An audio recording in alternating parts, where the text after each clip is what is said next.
y se dice que en 2015 vamos a bajar. Ese es otro problema en el que no pensamos cuando hablamos de objetivos de desarrollo del milenio. Entonces decimos, tenemos que reducir la pobreza extrema a la mitad para el 2015. Listo, ya la redujimos 2015 y en el 2018 ¿qué? O sea, más pobres. Entonces otra vez hay que pensar en qué sostenibilidad.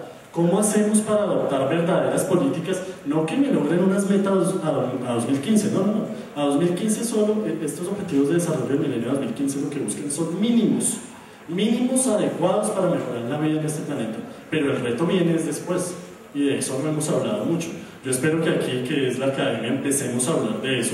Y además uno de los objetivos de desarrollar estas cátedras del milenio es no solo que la información se quede aquí en lo que hablamos esta media hora, sino en patrocinar proyectos, por ejemplo, de grado, metodológicamente, que traten el tema de objetivos de desarrollo del milenio. Tenemos un problema gravísimo y es que no sabemos exactamente cómo medir las cifras. O sea, nosotros sí tenemos unas cifras que a propósito nos las da el gobierno nacional, entonces por eso decía que yo no confío mucho en las cifras y no quiero hablar mucho de las cifras. Y entonces analizamos esas cifras, pero no sabemos los métodos de recolección de esas cifras, si fueron rigurosos, si de verdad están basándose en los indicadores que tenemos que alcanzar. Quiero darles un ejemplo rápido en la cifra de vivienda y con esto acabo. Siguiente, por favor. Siguiente, esas son otras cifras, ustedes las pueden consultar ahí en el informe. Siguiente, más o menos la diferencia entre las regiones del país. Hay unas muy bajas, hay otras que ya alcanzaron la meta.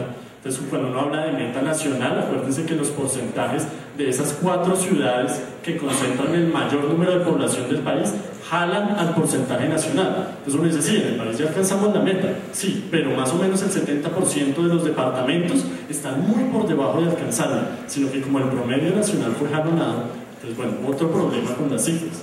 No tenemos que mostrar así los promedios. El déficit en vivienda, que es una de las metas, la mejora de los habitantes en los tugurios, ¿no? Queda de 100 millones. Sigamos, por favor. Quiero que veamos solamente esta tabla. ¿Cómo recogemos nosotros? Aquí el déficit en vivienda se mide en Colombia de forma cuantitativa y cualitativa. Los datos cuantitativos nos dan la cifra de cuántos hogares necesitan cambiar de vivienda. Y los datos cualitativos nos dan la cifra de cuántos hogares pueden mejorar sus condiciones de vivienda. Pero fíjense cómo recoge esa cifra el DNP, que es el Departamento Nacional de Planeación. El déficit cuantitativo, ¿cómo lo mide? Entonces, si hay cohabitación y si hay precariedad extrema en la estructura, sí, muy bien, si hay precariedad extrema, pues hay que cambiar de vivienda. Pero no mide, por ejemplo, qué hacinamiento es mitigable y no mitigable. Entonces hay casas, hay unidades de vivienda en donde viven más de 3 hogares.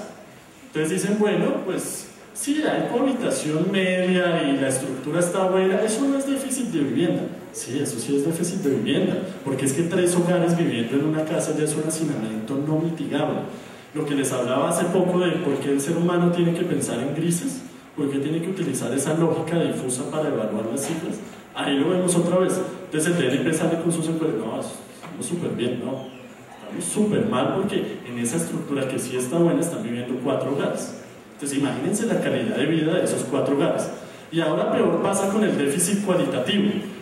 Estructura cualitativa en pisos y en paredes, la mide ONU Habitat así, estructura cualitativa. O sea, en ese análisis de la estructura cualitativa podemos decir de qué material son los pisos, de qué material son las paredes, será que ese material sí tiene algo que ver con ese ecosistema y ese medio ambiente en el que viven. Por ejemplo, no es lo mismo construir vivienda aquí en Bogotá, que es clima frío, bueno, casi frío no, porque últimamente, como decían por ahí, el clima está loco, pero la mayoría de ellas es clima frío, a construir vivienda en la costa, ¿sí? Que es clima caliente. Eso ya hacen unas casas de 4 por 6 metros con tejas de zinc, cemento, muros de cemento como de medio metro de ancho, y dicen, no, es vivienda. No son las viviendas, esos son unos hornos microondas en los que no vive nadie. O hay otros que salen a decir, ah, bueno, entonces salen con sus encuestas a medir las cifras, ¿no? Pisos, sí, sí tienen. Techos, sí, sí tienen. Ah, no, entonces está bien. No, pero es que no se han dado cuenta que el piso se inunda cada vez que llueve. El techo, el primer vendaval, sale volando. Lo que pasó en Pereira hace 15 días, ¿no? 200 casas destechadas con un vendaval. ¿Sí? Entonces, sí, sí tienen. No, están bien. No, eso no se puede medir así. Eso hay que medir la calidad del piso, la calidad del techo. O sea, la medición tiene que ser mucho más rigurosa. Ese es uno de los problemas de los objetivos de desarrollo del milenio.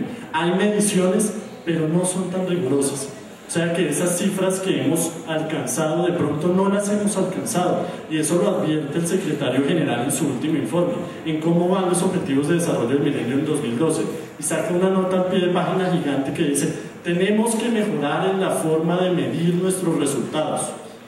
Estos resultados están siendo acoplados, no todos se basan en los mismos indicadores, hay países que han cambiado los indicadores, se han dado cuenta que los indicadores son tan superficiales que tienen que ampliarlos. Entonces yo los invito una vez más a que generemos aquí de pronto unos seminarios de investigación sobre objetivos de desarrollo del milenio y propongamos nuevas formas de medir las cifras, nuevas formas de, ustedes que son sociólogos, antropólogos, psicólogos, no sé qué más haya por ahí, comunicadores, salgan a la calle a medir cifras, ¿sí? Venga, de verdad, esta casa, sí, usted puede vivir en esta casa, ¿cuántas personas viven aquí? ¿Cómo medimos esas cifras? ¿Será que podemos utilizar, por ejemplo, las redes sociales para medir cifras? Podemos hacer una encuesta virtual en que las personas hagan una autoencuesta y después nosotros ir a verificarla. Eso, por ejemplo, es una forma más eficiente de medir cifras. Bueno,